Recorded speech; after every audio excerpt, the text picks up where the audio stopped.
कहा नाथ आप क्यों आए हो ये तो बताओ। भगवान ने कहा आपको मालूम नहीं मैं लक्ष्मी को लेने आया हूं, पर लक्ष्मी को तो मैं अपने यहां रखना चाहता हूं नाथ, मैं इसको छोड़ नहीं सकता।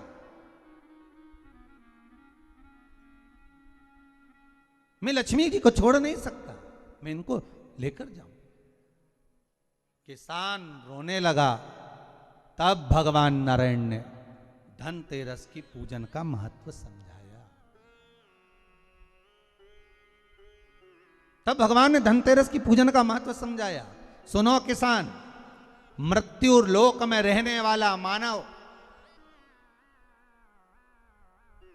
अगर धनवंतरी की पूजन करता है, धनतेरस के दिन कार्तिक महीने में पड़ने वाली सुंदर त्रयोदशी तिथि को जो धनवंतरी की पूजन करेगा, उसके घर से लक्ष्मी कभी बाहर नहीं जाएगी। नारायण जैसे बोले तो किसान तुरंत प्रसन्न हो गया। प्रभु प्रभु आप मुझे वो उपाय, आप मुझे वो पूजा का प्रयोग, आप मुझे वो महत्व उस धनवंतरी पूजन का, उस धनतेरस की पूजन का बता दीजिए, जिससे मेरा कल्याण हो जाए, जिससे मेरा उद्धार हो। भगवान विष्णु बोले किसान सुनो,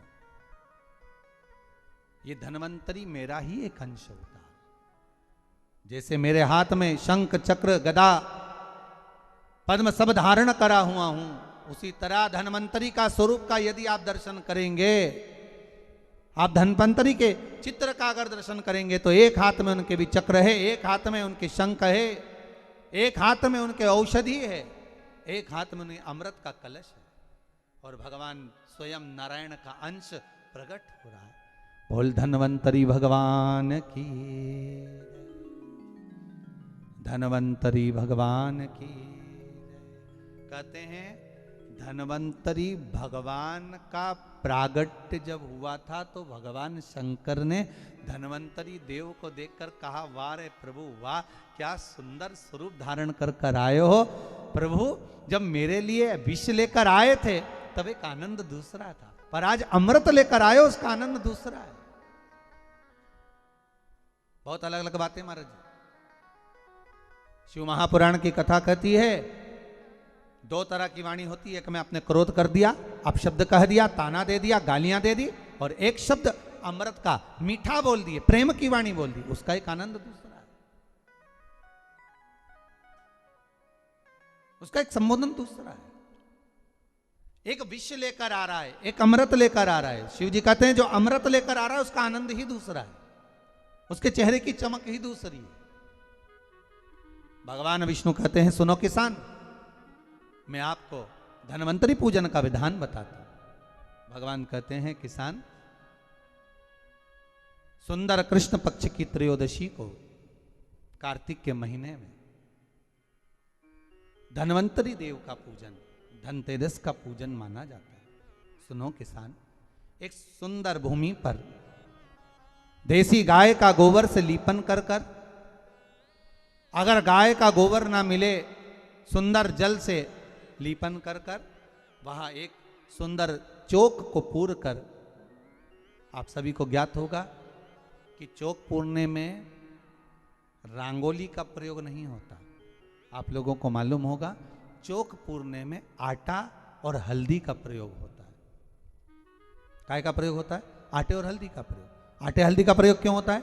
क्योंकि आटा समृद्धि को बढ़ाता है, लक्ष्मी वैभव को बढ़ाने वाली हल्दी होती है। इसलिए जब चौक पूरा जाता है भूमि पर तो चौक पूरते समय आटा हल्दी का प्रयोग करते हैं। थोड़ा सा चावल का दाना या गेहूं का दाना रख दिया जाता है, उसके ऊपर एक सुंदर चौकी, एक चौरंग, एक पाटा रख दिया जाता है। भगवान विष्णु बता रहे हैं किसान को धनतेरस के पूजन का वर्णन, और जो भगवान विष्णु ने बताया है वही पूजन का वर्णन आप लोग श्रवण कर रहे हैं। और शिव महापुराण के इस भाव को, विष्णु पुराण के इस भाव को, स्कंद पुराण के इस भाव को आप धारण करें, और जो विधान भगवान विष्णु बता रहे हैं उसके हिसाब से, उसके अनुसार आप लक्ष्मी का पूजन, धनतेरस का पूजन करें। चौकी लगाएं, चौरंग लगाएं, पाटा लगाएं, उस पाटे पर एक सुंदर लाल वस्त्र धारण करा दें, लाल वस्त्र बिछा दें। एक थाली लें, उस थाली पर कंकु से, रौली से, कुंकू से गिला कर कर स्वस्तिक का निर्माण कर दें। स्वस्तिक का निर्माण कर कर घर में अगर चांदी का सिक्का हो, अगर चांदी का सिक्का नहीं हो, चांदी का कॉइन नहीं हो, तो अपने घर का 1 का सिक्का, 2 का सिक्का, 5 का सिक्का, 10 का सिक्का, जो भी आपके घर में हो वो कॉइन ले लें महाराज, उसको थाली के अंदर रख दें स्वस्तिक के ऊपर। फिर उसका स्मरण करें। आटे के 7 दिए बनाएं, एक थाली में, एक प्लेट में रख लें, घी के दिए बनाएं और उसमें सुंदर बाती को लगा दें। ध्यान दीजिएगा, इसमें जो बाती लगेगी वो लंबी बाती लगेगी। लक्ष्मी जी की पूजन में जितनी भी बाती लगे वो लंबी लगे। महाराज घी के दिए लगा दें 7, सातों दियों को प्रज्वलित कर लें, प्रकट कर लें। एक दिया तेल का लगा लें। तेल का जो दिया लगाया है, जहां पर आपने सिक्का रखा है, कॉइन रखा है, उसका लेफ्ट हैंड, मतलब आप ऐसे बैठे हो तो आपका सीधा हाथ की ओर आप तेल का दिया लग दें।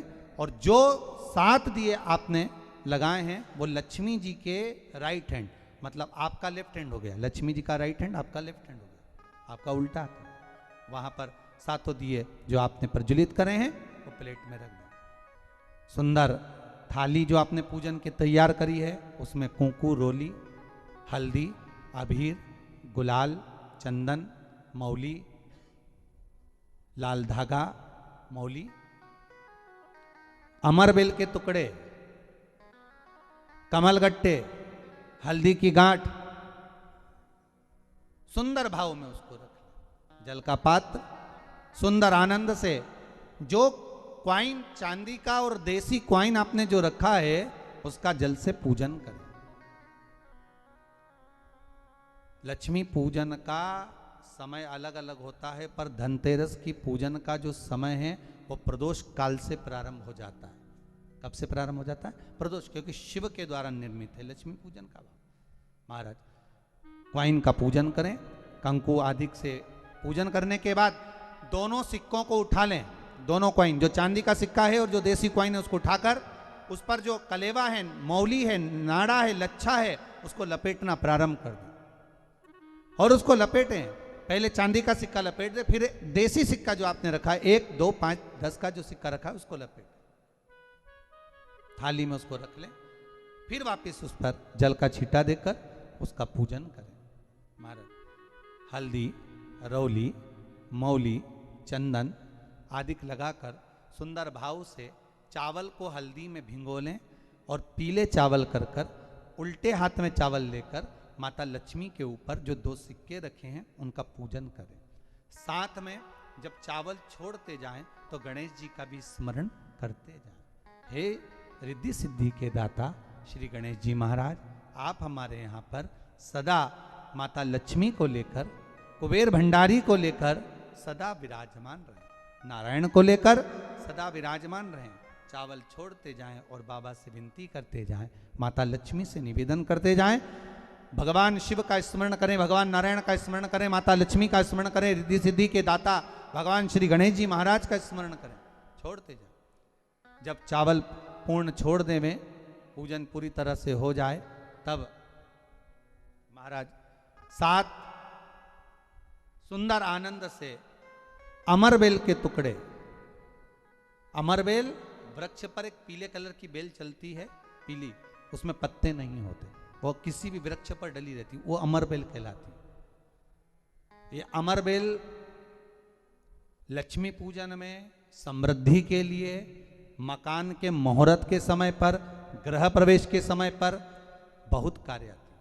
महाराज ये अमरबेल को पानी की जरूरत भी नहीं पड़ती, आप रूप किसी वृक्ष पर डाल दी जाए वो अपने आप फलती चली जाती है। उसी तरह हमारे यहाँ भी हम भगवान से यही प्रार्थना करते हैं, जैसे अमरबेल बिना पानी पड़े भी किसी भी वृक्ष पर डाल दी जाए पनपती जाती है, बढ़ती चली जाती है, ऐसे हमारे घर में बेभव लक्ष्मी बढ़ती जाए। अमरबेल के 7 टुकड़े, कमलगट्टे 7, हल्दी की गठान 7 माता लक्ष्मी को समर्पित कर दें। दोनों हाथों में हल्दी पिसी हुई लीजिए और माता लक्ष्मी के ऊपर उसे चढ़ाना प्रारंभ कर दीजिए।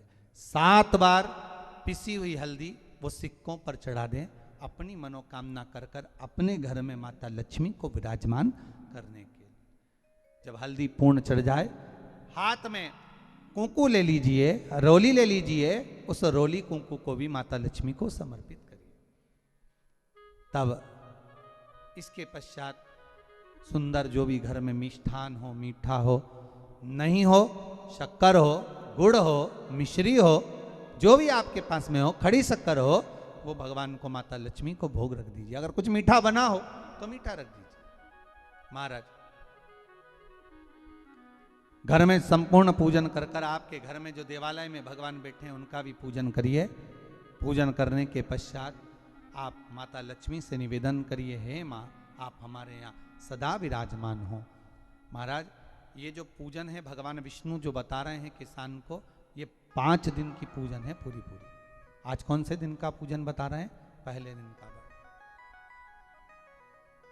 आज धनतेरस से रूप चौदस, अमावस्या, एकम और दूज, ये 5 दिन तक दीपावली का पर्व मनाया जाता है, दीप महोत्सव मनाया जाता है।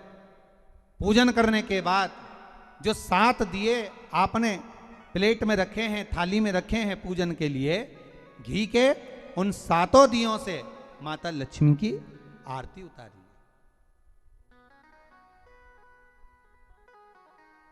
उन 7 दियों से माता लक्ष्मी का पूजन करिए। माता लक्ष्मी से विनती करिए, मां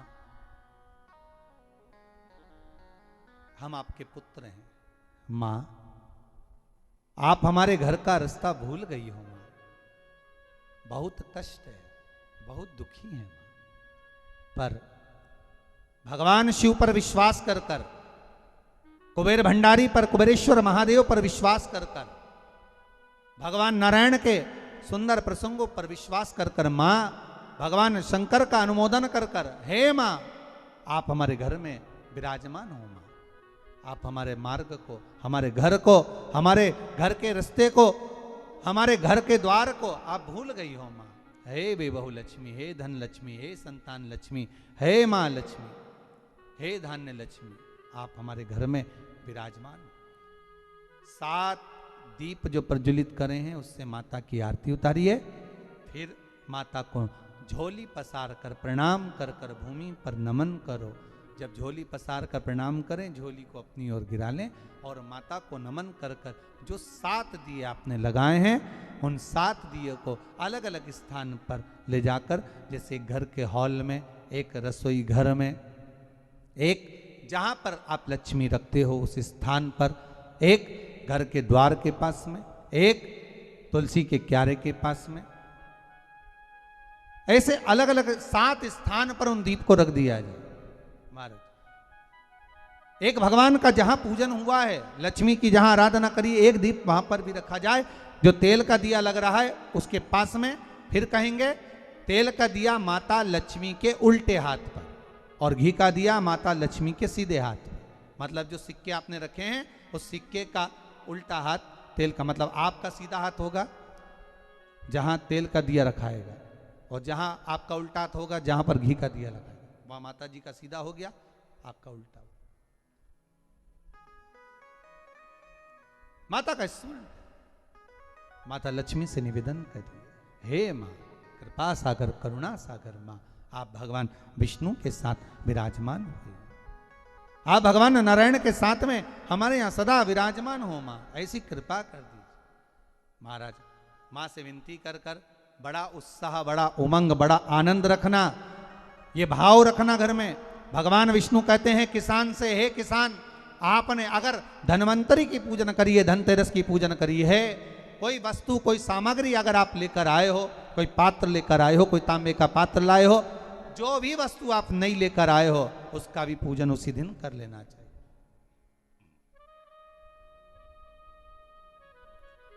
उसका भी पूजन कर लेना चाहिए। बड़ा भाव रखकर भगवान विष्णु ने किसान को बताया, बड़ा भाव। किसान सुनकर बड़ा प्रसन्न हुआ। नारायण प्रभु क्या माँ फिर मेरे घर में रहेगी?